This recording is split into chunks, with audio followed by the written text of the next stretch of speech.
mbokku internet Firi Infos yi ñu ngi lay nuyu bu baax di leen siyaare beneen yoon di am mbégte bu baax saa su nekk di nga ñuy suivre si site bii ngi firiinfos.com ñi nga xamante ni ñoom ñooy baaxoo di ñu suivre saa su nekk tey nag ñu ngi fii ki nga xamante ni moom mooy si kër monsieur Babacar Ndiaye mu nekk professeur nekk koo xamante ni leader la responsable de parti la ñu xam mën nañ ko wax sax si parti PASTEF mu nekk koo xamante ni tim mu ngi liggéey bu am solo fii si département Koungheul rawatina fii ci Koungheul tey ñëwoon seet si ko ànd ak équipe bi ñoo bëgg waxtaanee moom ci li nga xam ne mooy seen émission tribune politique kon monsieur Babacar Ndiaye ñu ngi lay nuyu bu baax. salaamaaleykum Firi Info maa ngi nuyu bépp Koungheulwaa di am contentement aussi vraiment ci invitation bi ngeen invité ma ak dalal bi ngeen dalal ma di jiital ci nuyoo bi samay waajur di ci jiital aussi ñi nga xam ne ni ñoom ñooy waa parti PASTEF aussi ñi nga xam ne ñoom laa àndal donc di am contentement bu baax a baax ci dalal bi nga dalal ñu tey di leen wax vraiment bisimilah. merci beaucoup monsieur Ndiaye tey boo ñu doon wax kan mooy monsieur Babacar Ndiaye loo ñu wax. waaw question boo xam ne nii la jafewut a tontu ndax fii laa fekk baax ci kër gi. donc ci biir dëkk bi ñu naan Koungheul fii laa juddoo fii laa yaroo fii laa jàngee aussi ba am BFM aussi après ma dem jàngi ji dem def université Saint-Louis 4 ans bi ma amee master après ma génn dem di jàngale. J'ai fait 5 ans à Kaffrine après aussi je suis à mon 6e année d'enseignement ici au lycée de Koungheul donc yaakaar naa ne ci gàttal. loolu mooy jaar-jaaru Babacar Ndiaye en tant que jeune Koungheulwaa en tant que aussi professeur de lettres modernes au lycée Babacar El Hadj Ibrahima Ba de Koungheul merci. merci beaucoup monsieur Ndiaye si présentation bi di wax ne man mi nga xamante ni sax maa toogoo moom mos na ma jàngal classe de terminale loolu tim mbégte la bu baax pour man sànq bu may ñëw maa ngi ko sama gars yi ma ne leen damay dem seeti sama professeur waaye xëy na tim débat bi dina neex monsieur Ndiaye dinañ waxtaan ci li nga xamante ni moom mooy ci politique émission bi mu ngi tudd tribune politique suñu laaj bu njëkk gis nañu fan yii yaa ngi yore parti bi nag mu ngi tudd parti PASTEF nga nekk coordonnateur bi nan nga def wala foo jaar ba nga diriger li nga xam ne moom mooy parti PASTEF. waaw di am contentement bu baax a baax di wax ci parti bu mel ni PASTEF mu nekk parti boo xam ne bon pas-pas la laaj fu ñu jaar ba diriger parti bi aussi comme ni ñu koy defee dans les autres localités donc c'est à travers mu tuddati les cellules dañuy organiser dem ba def suñu assemblée former suñu bureau mu nekk loo xam ne lu ñu institutionnaliser la légitimer ko yóbbu ko ci kaw ñu valider ko looloo tax tey ñu mën a diriger PASTEF diriger bi nag bon du man kenn mais équipe la bu ñu ne équipe nag yaakaar naa ne bëri na parce que PASTEF man diriger wu ma PASTEF Koungheul commune Koungheul rek mais département bu Koungheul la ñu jiite suñu ne département de Koungheul nag donc là les 9 communes ñu ngi ci biir donc looloo tax affaire bi am solo merci. jërëjëf monsieur Ndiaye ci li nga wax rek ci par rapport ak ni nga def ba diriger ko yomb na wala yombut mais gis nañ ci am nañ ay jafe-jafe en tant que opposant ngay opposé ñoo xamante ni pratiquement parti bu pouvoir yaa ngi fi APR yeneen parti yaa ngi fi coalition yaa ngi fi mais yow noonu nan nga dundee ak nan ngay liggéey en tant que responsable fii ci département bi. waaw politique moom yombut. parce que Sénégal laay wax sax politique fi yombul te lu la réer ci biir Sénégal rek. boo ñëwee Koungheul di nga ko fi fekk. dëgg la ci wàllu politique. lu la réer Sénégal rek mu ngi Koungheul nekk na dëkk boo xam ne rëyut mais rëy na. dëkk bu naqadee politique. ci ban anam naqadi maanaam. bon su ma nee naqadi. maanaam métti na. ok parce que jeunesse bi aussi bien vrai que ñu bëri ñu ngi sunu ginnaaw. mais des na parti bi nag du parti jeune kese jeunes yaa ngi ci. mais jeunesse bi mag ñaa ngi ci. ndaw ñaa ngi ci comment dirais-je jigéen ñaa ngi ci. ñëpp a ngi ci biir. politique yombul su ma nee yombul parce que ça demande des sacrifices. di nga dégg lu ne di nga gis lu ne mais ñun nag politique de rupture la ñu woote. ok suñ ne politique de rupture mooy lan dañoo ñëw pour changer doxalinu politique. changement boobu nag dafa am ci ay raay lañ koy teg maanaam dañ koy teg ci yoon.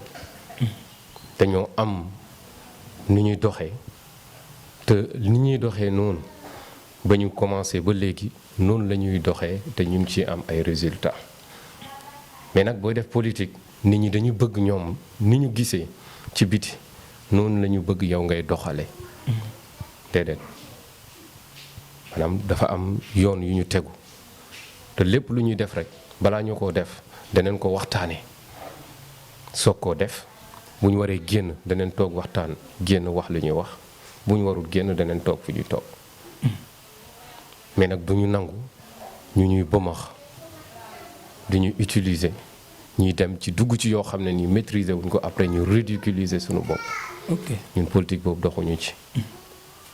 Pastef rupture la indi kenn mësuñu dégg ci lu ñaaw kenn mësuñu dégg ci wax ju ñaaw kenn mësuñoo gis aussi ci ñuy def lu ñaaw ci wàllum politique ci biir dëkk bi bien vrai que ne jàmm lañ séq ak bépp leader politique mais nag lu ñu war a wax dinañ ko wax lu ñu war a dénoncer dinañ ko dénoncer mais lépp dañ koy teg ci yoon waxtaanee ko taaj ko soog cee dem. jërëjëf monsieur Ndiaye gis nañ ci ndaw ñi topp na leen jeunesse bi mën neen wax sax 95% yi étudiants yi élèves yi ñi nga xamante ñoom ñooy mécaniciens yi menuisier ñu nekk ci côté menuiserie bi ñëpp ñu ngi bu ñu waxee ne Pastef secret boobu lan moo nekk ci Pastef ba ñëpp di daw di ñëw ci mën a bàyyi yeneen parti di ñëw ci Pastef lu waral loolu. waaw bon loolu moom pour man parti bi moo laaj loolu. parce que parti ndaw la comme nu ñu koy waxee boo gisee ñu bëri ñu naan dañoo xaw a ragal Pastef parce que ay xale rek ñoo ko jiite. te xale neneen fugg lay demee. parti ndaw la Ousmane Sonko aussi. xale la. du mag moom moo ko jiite te ñu topp ci ginnaawam aussi bëri na ñoo xam ne ay ndaw leen. te yaakaar aussi ci ndaw la nekk. donc boo gisee nit ñi am yaakaar ci Pastef parce que ay ndaw a ko jiite. te yaakaar na ne ëllëg aussi ndaw ñi ñoo ko moom. dëgg la donc loolu aussi benn aspect la boo xam ne nii day tax nit ñi bëgg Pastef. autre aspect bi mooy discours bi nga xam ne nii moom la président Ousmane Sonko indi mu nekk discours boo xam ne discours bu jaar yoon la bu tegu ci dëgg yàlla moom dëgg rek la bëgg. dëgg rek la bëgg donc booy wax dëgg aussi nit ñi dañ ciy gis seen bopp. ndaw ñi aussi dañ ciy gis seen bopp parce que dañoo yaakaar ëllëg. tey ëllëg goog ñu yaakaar gisuñ ko kenn ci dut ci président Ousmane Sonko te boo ñëwee ci localité boo dem rek ki fay représenter Ousmane Sonko c'est un Ousmane Sonko ci jaar-jaaram déggoo ko ci benn loo xam ne nii li salte la wala li tilimal la ci lu jëm ci politique wala ci lu jëm ci liggéeyam wala leneen ak leneen donc yaakaar boobu ñu am ci Ousmane Sonko boo ñëwee ci localité bi ñu ne tey jëmm Babacar tax na am ñoo xam ne nii bokk Pastef parce que aussi gis nañ ci man yenn qualité yoo xam ne ñoom gis nañ ko suñu leader. donc loolu aussi dafay nekk ay mbir yoo xam ne nii bon dafa jar ñu wax ko dañ koy incarner dañ koy dund. loolu moo fi ne. ñun taxawaayu Ousmane Sonko la ñuy taxaw te képp kuy teewal Ousmane Sonko rek fépp foo mën a nekk rek taxawaayu Ousmane Sonko ngay taxaw ci lépp. waaw. jërëjëf gis nañ ci ba tey leader yi dañ leen ragal parce que bu ñu waxee Pastef rek bu dee Pastef ba ci seen coordinateur au niveau national Ousmane Sonko ñu ngi koy nuyu au passage bu génnee def déclaration rek ñëpp ñoo xam ne tête de liste yi nekk ci affaire yëpp dañuy tiit ba ci yow nii sax boo jógee ñu Pastef woote na réunion Pastef am na xoolee même responsable yi nekk ci au niveau local ñoom ñëpp dañuy tiit boobu lan moo ko waral parce que yéen dafa am lu ngeen ànd ak lu nekk seen ginnaaw wala lan la daal. bon bu fekkee ne dañuy tiit li leen di tiital lan la. parce que xam na ne la jeunesse est derrière nous. ok et cette jeunesse là. dañuy déglu te bu ñu dégloo aussi bu ñu demee ci seen biir kër yi message bi ñuy passé ñoom dañ koy passé. ok ragal bi aussi mooy lan suñu tekk moo leen jaaxal ragal bi. maanaam ñun suñu personne aussi daf leen di déranger. effectivement parce que élément Pastef. nekk na élément bu fidèle. ok fidélité bi nekk ci patriote. yaakaar naa ne boo demee ci yeneen parti doo ko gis. parce que ñu amuñ tricher quoi. à Koungheul. da nga gis ay jeunes yu nekk fii ba ci kanam ñu ne la jugee nañ ci diw ñu ngi ci beneen leader. jugee nañ ci leader boobu ñu ngi ci demeen leader. dëgg la. mais Pastef bu yokkuwul. du wàññeeku. maanaam un patriote. bu ne moom patriote la. dégg goo fi benn élément Pastef buñ ne la jugee na Pastef dem na ci beneen parti. ok ah man de gisaguma ko mais nag ñi jugee ci yeneen parti di ñëw ci Pastef bari na. donc nekk neen ay éléments yoo xam ne nekk neen nit ñoo xam ne mënoo leen corrompre de un. parce que xaaruñ ku leen jënd. boo xoolee parti bi ñi ci ne ñëpp. seeni propre moyen la ñuy demee. politique gu ñu xaalis. jaayuñ suñu bopp. aussi gëmloowuñ nit ñi ne dafa am lu ñu yor. dëgg la déedéet projet la ñu am moom la ñu présenté ñu gis ko gis ci suñu bopp gis ci askan wi gis ci ëllëgu Sénégal. loolu la ñu jàllale ci askan wi yaakaaruñ dara. ci politique bi lu dul fexe nu ñuy def ba président Ousmane Sonko jël réew mi projet politique bi ñu présenté. ak de société bi ñu mën ko jébbal Sénégal yi Sénégal gis seen bopp. tey Babacar. secteur bi mu nekk di jàngale ma gis ci sama bopp ba tey duma ñee beneen keneen ku nekk ci beneen secteur. ok. ku ci ne gis ci boppam. donc looloo tax ma yaakaar ne élément passé bokkut ak ñeneen. looloo tax ñu ragal. parce que mënoo leen jaay dara mënoo leen jënd yaakaaruñ leen. yàlla lañ yaakaar ak seen liggéey. li ñuy am ci la ñuy suturloo politique bi dundee wuñ ko. ñun dundewuñ politique ñun dañoo ñëw ci politique pour servir tout simplement mais pas di ko dundee loolu laa amoon lu ma lay tontu ci ak point boobu. am na solo parfois doo jot ay menaces yu jógee ci biti en tant que responsable. non vraiment climat bi may dund fii à Koungheul c'est un climat apaisé. ok yaakaar naa ne fi laa juddoo fi laa yaroo te ñi fi ne ñëpp xam neen ma. leader politique yi aussi ñu ci ne ñëpp xam neen ma. c'est des parents. ok c'est des amis. c'est des grands frères c'est des pères. musuñu ci am benn problème. ok fu ñu dajee en dehors de la politique dañuy kaf ree waxtaan tasaaroo. parce que dañuy dajee ci manifestation yu bëri dañuy dajee ci ay événements yu bëri mais bu dul politique vraiment. amul benn problème boo xam ne ni am nañ ko suñu diggante. te loolu aussi nekk na loo xam ne lu neex la.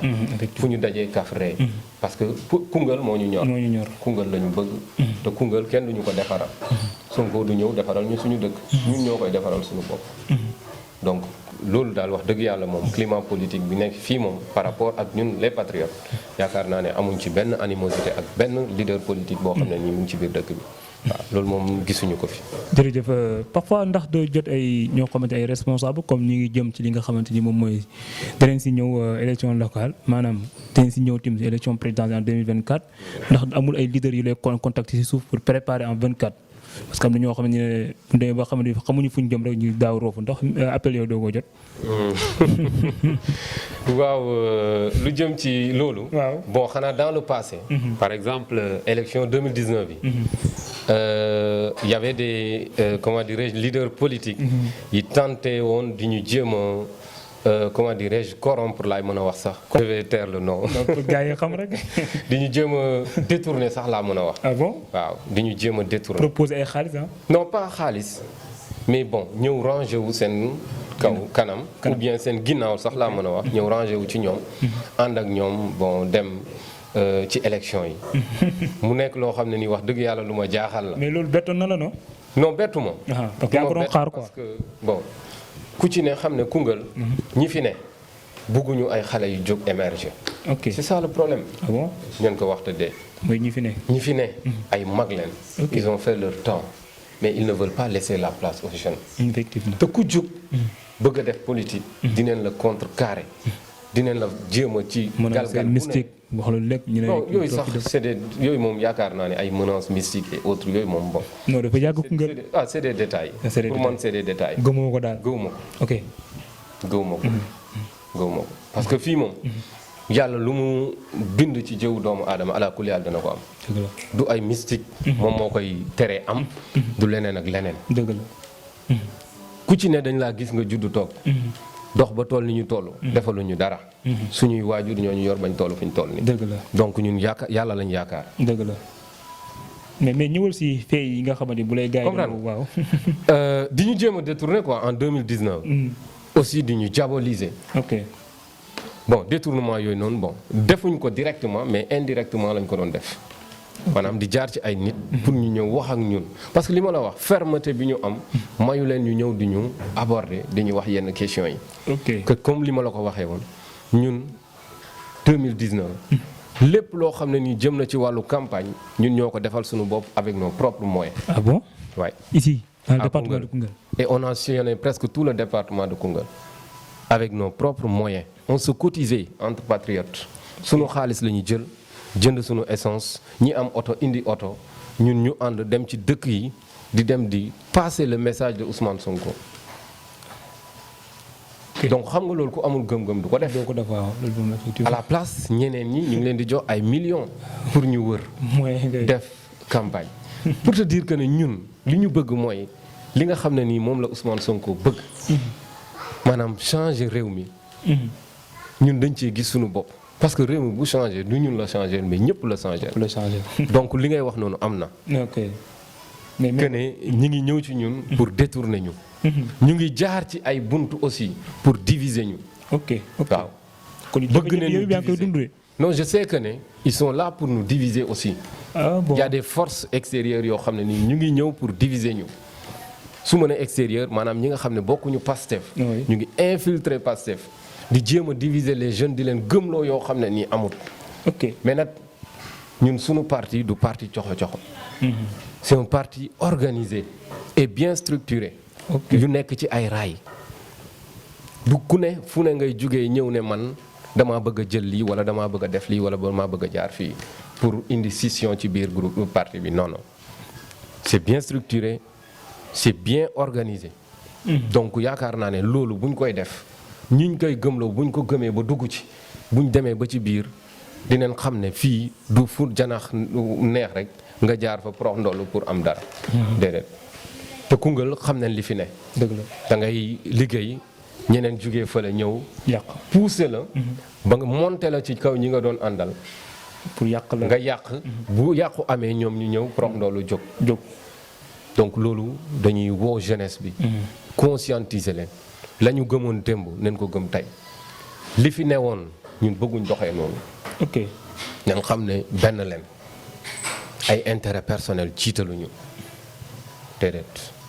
parce que fonctionnaire nga moo tax ngay waxee ni ngay waxee de. bon déggal fonctionnaire waaw bon la politique c'est ça. waaw La politique c'est ça. La politique n'est pas un moyen de réussite. déedéet dans la vie il faut nga liggéey. mën a jëriñ sa bopp ba pare pour nga jëriñ sa réew. effectivement. Politique du moyen de réussite sociale. Du moyen de réussite sociale.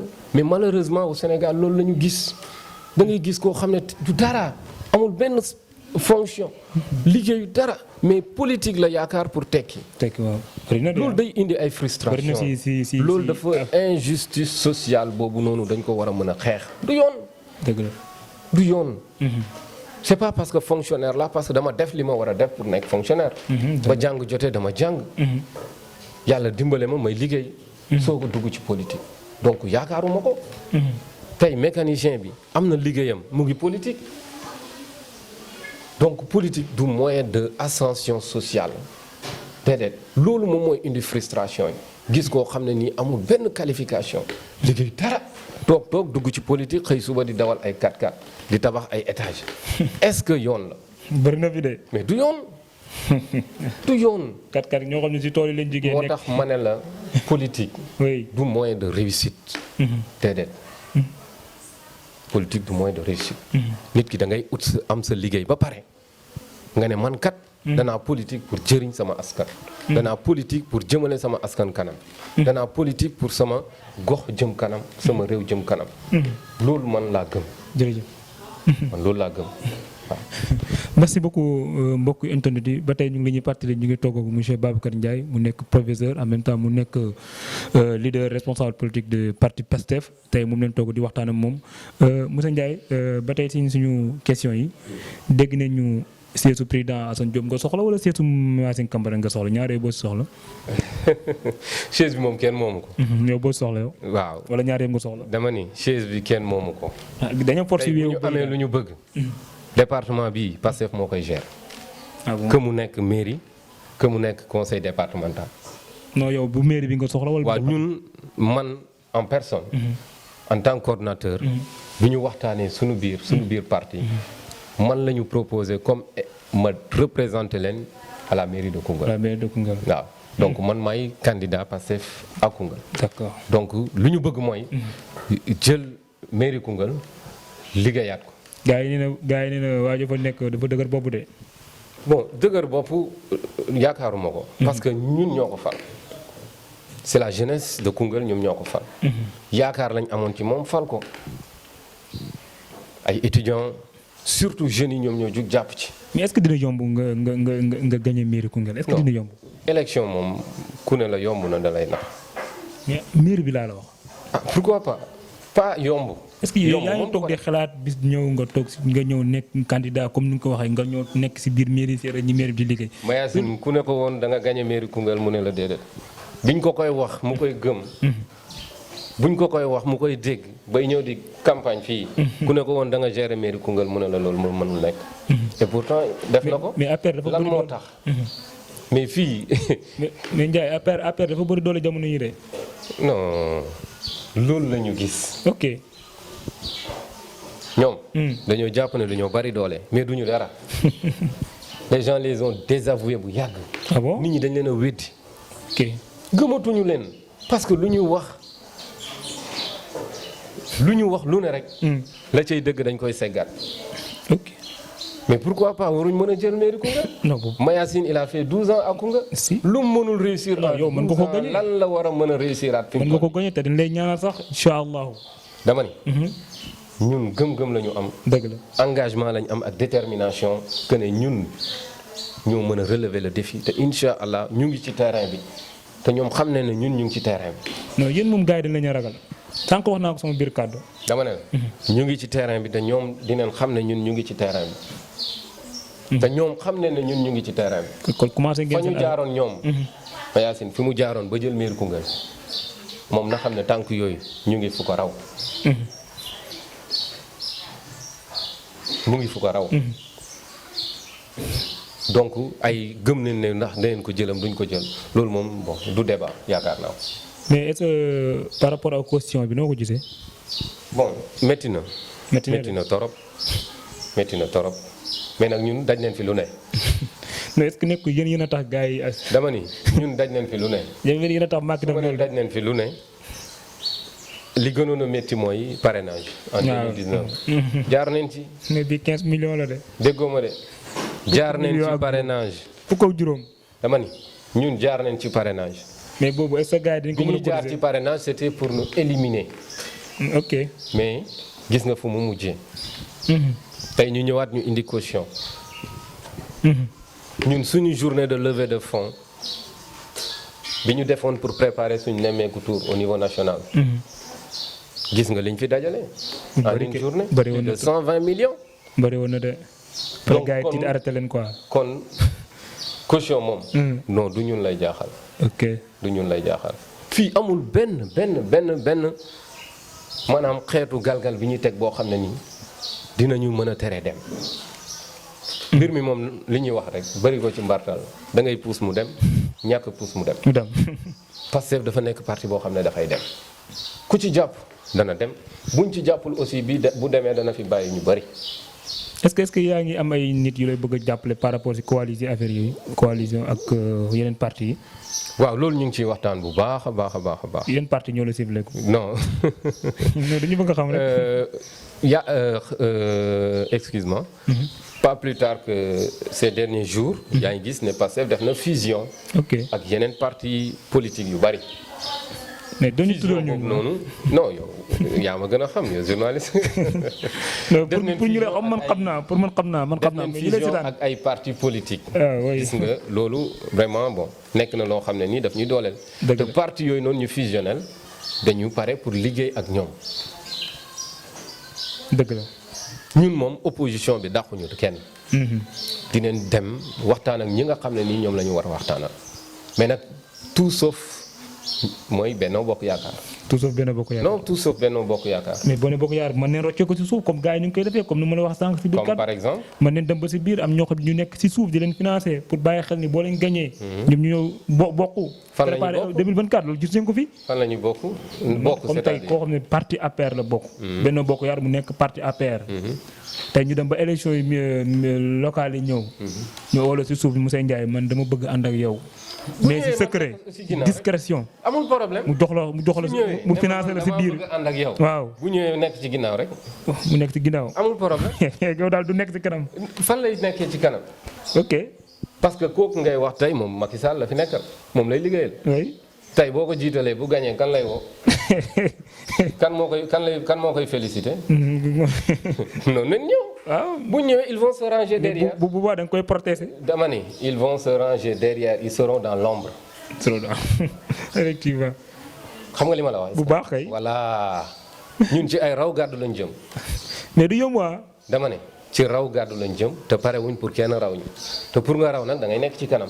mais est-ce que yaa ngi organisé par rapport ak jeunesse bi ñu dem inscrire ji di dem seen déposer seen carte d'identité. waaw bon loolu moom bon luñ ci mën lu ne rek. ñu ngi koy def. ok mais nag bon ñu ngi déplorer faible inscription sur les listes électorales des jeunes.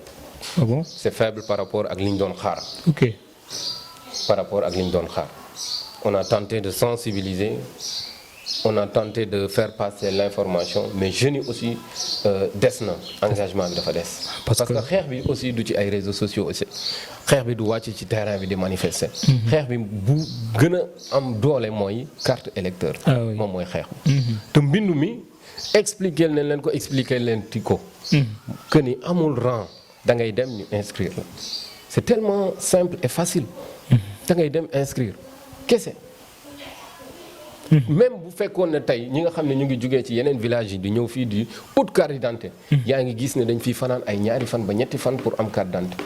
mais loolu daf ko war a jaral képp koo xam ne nii jeune nga. pour bëgg a participer ci élection yi di ñëw. daf la ko war a jaral mais des na leen jaral réellement. liñ ci war a def yëpp ñu ngi ko ci def. liñ ci war a wax yëpp ñu ngi koy wax. mais nag bon ñu ngi leen di gën a ñaax encore une fois. que ne jeexagul. day dem ba le 8. presque on a plus de 10 jours. yoo xam ne nii mën nañ ñëw dem bindu ji. yóbbu sa carte d'identité ñu bind la. nga dem bu génnee nga ñëw joxe ancienne carte d'identité bi. récupérer sa carte d'identité. bu vérification jotee nga dem vérifier que ne ndax bind nañ la. réellement dugal nañ la ci fichier bi wala. dugal nañ la ci dañuy faral di def ne peut pas voter. bon loolu bari na moo tax ñu war a dem bindu ji ne peut pas voter bi dara. jox nañ leen possibilité ñu dem bindu ji nañ dem bindu ji. loolu rek mooy problème mais bu gisee jeunesse bi ñëw en doole est-ce que gars yi duñ def keroog ñu defoon. comme par rapport lu ñu defoon ci élection yi passé mais carte d'identité yi jël carte d'identité yi jënc ko jox ko ñoom seen gars yi nit ba élection yi jeex ñu door koo jox. bon waaw élection moom bon. ñi koy organiser moom loolu de. ñi koy organiser moom du ñàkk ñu am fu ñuy jaar. pour dugal ci ay njuuj njaaj loolu moom du ñàkk. loolu du ñàkk. mais nag bon nguur moom. mu ngi ci loxo yàlla. waaw. nguur mu ngi ci loxo yàlla. loolu moom dëgg la moom. njuuj njaaj ak. sàcc ak lépp. day jeex de bu ko jeexalee rek day jeex. day jeex moom. kenn mënu ci dara. kenn mënu ci dara. donc loolu mënul ñàkk. mais nag ñi nga xam ne ñoom ñoo war a voter. nañ dem uti carte d'identité pour mën a voter. parce que jeunesse bi aussi bon yaakaar naa ne poids lañ ci ñun suñu parti. dëgg la si je me rappelle bien en 2019. en 2019 élection présidentielle. bureau bi ñu mujjee créé école 3. ay primo votants rek ñoo fa nekkoon mais bureau boobu Pastef moo ko gagné. ah bon loolu gars yi waxuñu ko ah. duñ ko wax. da nga koy nëbbu. dama ne la 2019. oui. bureau bu ñu créé bees école 3. Pastef moo ko gagné parce que les primo votants yu ëpp foofu la ñu voté. ok mais loolu est-ce que yow bind nga ko. ñun ñoo ko gagné. ok mais loolu benn bureau boobu nag moom lañ gagné école 3 te ay primo votants ñoo fa nekk ay jeunes ñoo fa nekk pour vous dire que poids bi jeunes yi am ci biir parti bi. te waxoon naa ko. biñ génnee ci élection présidentielle dama ne leen ñun dañu am fierté. dañu am fierté ci élection présidentielle yi ñu génn. parce que yàgguñu mais biñ ci demee ñun ñoo jël deuxième au niveau de la commune de Koungheul. après Benno Bokk Yaakaar c'est Pastef qui est arrivé deuxième ci kanamu réew mi. et voix yu ñu am ci biir commune Koungheul. man je me dis que tous les leaders de Koungheul séparément je les ai battus. ok ñoom ñëpp buñ ci jëlee kenn par kenn dama leen a dóor parce que voix yi ma am ñoom seen voix buñ ko diviser woon. amuñu li ma am ñoom amuñu ko. kon est-ce que yow sàcc ñu la. non waxewuma sàcc de. ok par exemple boo xoolee Benno Bokk Yaakaar. voilà ñaata leader politique la am à Koungheul. bëri na trop bëri woon na. on peut citer Mayacine qui est le maire. oui le président du conseil départemental. oui. madame Socé Diop. John. honorable Fanta Sall. Djigo. Seydou Cissal et cetera tey li ma am ci voix. ñoom bu doon dañu dem élection ñun ñooñ kenn par kenn mais xoolal. li ma am. ñoom bu ñu leen diviser woon li ñu am ñu diviser leen ko. amuñ loolu. foofu laay waxee que ne yóbbuluñu dara. yóbbuluñu dara. ñu bàyyi ci xel. mais Moussa Ndiaye wax nga léegi lu am solo mooy sa candidature ci mairie bi mais ñëwal ci def conseil départemental. kan moo lay représenté conseil départemental. bon loolu moom bon. jotu ko ci kanam. incha allah mais xëy na tamit di wax ne suñu mbokk internet yi dégg ngeen ko ci li nga xamante moom la wax ci élection yi nee na incha allah dana bokk ci candidat yi yàgg wax na ko comme waxaat na ko mu leer fu ñuy jeexalee mooy. li ñu naan secret de polichinelle la maanaam secret la boo xam ne ñëpp a ko xam. ndax dem nañ Lour demati fa. am nañ fa ay ndaw chaque jour ñu ngi li ñu war a def ñu ngi koy def. ñoo ngi bind. ñoo ngi dénoncé ñëpp la métti. métti na torop métti na. macha allah du yoonu Lour rek. yoonu Saly bi boo ko jëlee. ah oui tout un problème. les problèmes moom sont là.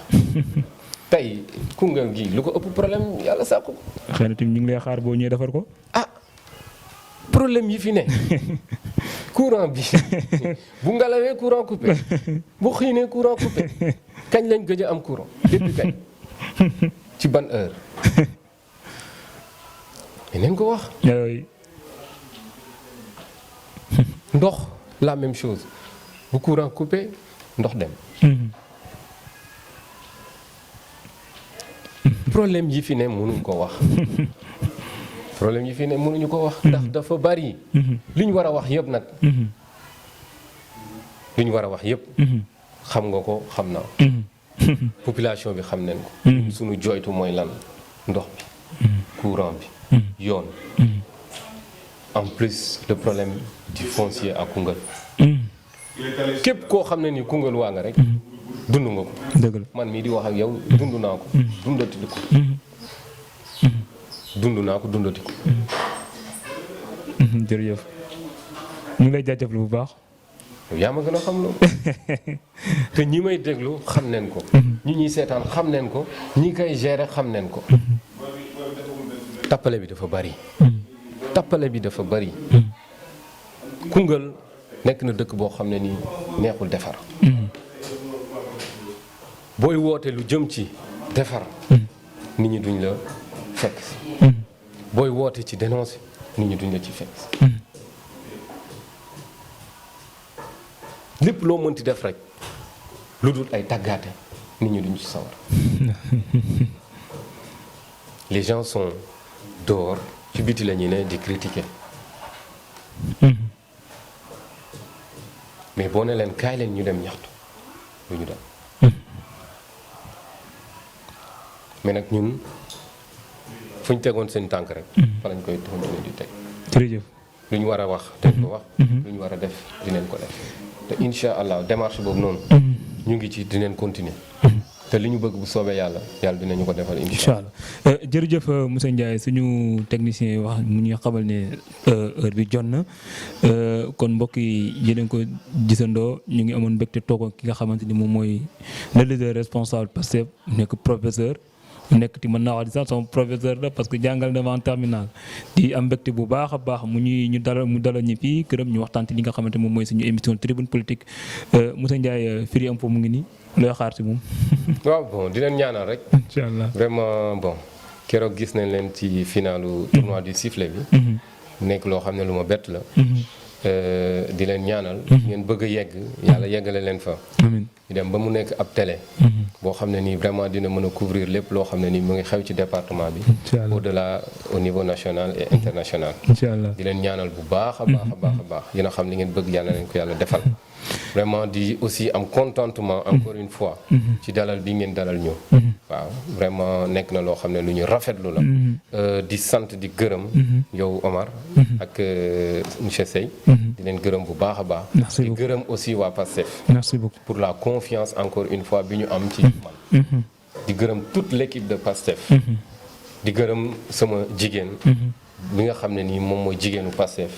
ñu soxna Ndeye Ndaw. Ndeye Ndaw ñu ngi koy nuyoo passage. vraiment nekk na jigéen joo xam ne nii. jigéen ju man góor la. di gërëm tous les coordonnateurs. des départs des communes de Koungheul. su ma nee nag tous les coordonnateurs bàyyi ma kenn. Makayok Missira. Lour. Kent Paati. Ribo. Sali. Fass Cekkeen Idem. dama ni bàyyiwuma kenn. maa ngi sant ñëpp di gërëm ñëpp. liggéey bi ñu liggéey gis neen ko. macha allah. gis neen ko bu baax a baax te am neen ci contentement bu baax. di leen wax ñu gën a jàpp rek. ba li ñu bëgg yàlla defal ñu ko incha allah. waaw. merci beaucoup monsieur Ndiaye ñu ngi am mbégte bu baax bu ñu dalalee fii sa kër ñu ñëw doon waxtaanee ci li nga xamante ni moom mooy seen émission tribune de politique waxtaan nañ ci lu bëri dégg ngeen li mu wax nee na candidat la incha allah si élection yi wax na ci li nga xamante ni moom moo jëm si wàllu yoon bi. dégg ngeen ko ñaax na ñi nga xamante ni tey ñoom ñooy ay ndaw ñi ñu dem inscrire ji parce que boo seetloo tamit ñu ne ndaw ñi pour ñu dem inscrire problème la wala sax des neen pour ñu dem kon ñu ngi wax ñi ngeen gën a dem mu ne ngeen gën a dem ndax suma kàddoom la di wax ni ci mu ne ngeen préparé parce que Pastef mu ngi ñëw nee na bii paa bu ñëwee dana ñëwee beneen noo xam ne bu mu leen bett kon nag ñu ngi ñaan yàlla tamit yàlla nañ ko fekkee ñu ñëw incha allah di am mbégte bu baax di gërëm ñi nga xam ne ñoo ñuy topp saa su nekk di seet site bi nga xam ne mooy Firi Infos di nuyu suñu caméraman Abdou Guèye suñu réalisateur Cheikh Nam di nuyu ki nga xam ne moom moo nekk si kàddu gi journaliste Omar Dramé le président PDC monsieur Daouda Seye kon mbokk yi ñu ngi leen jaajëfal bu baax merci beaucoup jërë ngeen jëf.